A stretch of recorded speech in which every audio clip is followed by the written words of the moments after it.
Dieu n'est pas un Dieu de hasard, c'est un Dieu de providence. C'est un Dieu de planification. Parfois, nous rencontrons des personnes et nous pensons que c'était le hasard. Parfois, nous nous retrouvons devant une émission et subitement, nous entendons quelque chose et nous nous disons c'était le hasard. Mais il y a un Dieu dans le ciel qui est le maître du temps et des circonstances. Il contrôle le temps. Il détermine le temps des choses. À quel moment une chose doit se produire. À quel moment c'est le moment le plus convenable pour que la chose arrive. De la même manière qu'il a déterminé quand on doit semer et quand on doit moissonner. Il sait à quel moment il faut semer. Il sait à quel moment il faut arroser. Il sait à quel moment il faut attendre. Il faut prendre patience. Il sait aussi également à quel moment il est bon de moissonner. Il connaît le temps où il faut naître. Il connaît aussi le temps où il faut grandir. Il connaît le temps où il faut faire la guerre. Il connaît le temps où il faut faire la paix. Il est le maître du temps.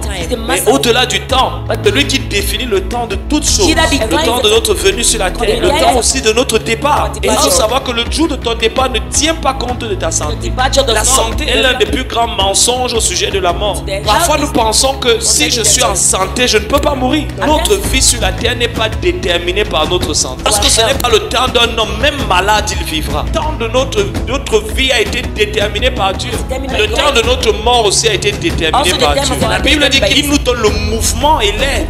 Il nous donne la capacité de pouvoir avancer de plus en plus dans le plan pour lequel il nous a créés. Et un de ces grands défis le jour où tu nais sur cette terre, c'est de te faire prendre conscience que tu n'es pas le fruit du hasard. Ta vie est une course qui est une course personnelle. Ta vie est un parcours, commencement et là une fin. Et celui qui a déterminé le jour de ta naissance a aussi déjà déterminé longtemps à l'avance le jour de ta mort. Et il n'y a rien qui puisse faire en sorte que ce jour arrive.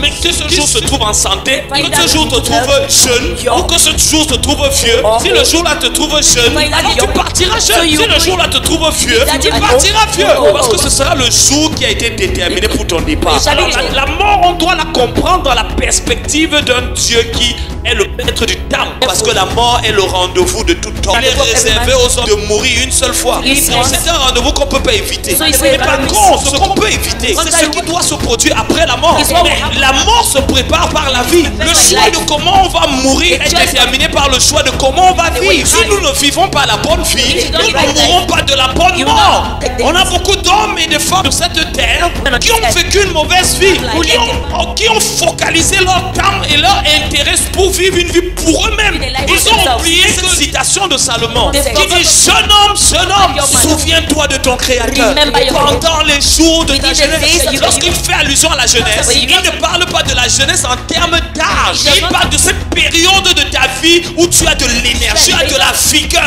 Il dit: souviens-toi, n'oublie pas, tu as un Créateur. Tu n'es pas venu sur cette terre par tes propres moyens. Quelqu'un t'a créé dans l'éternité.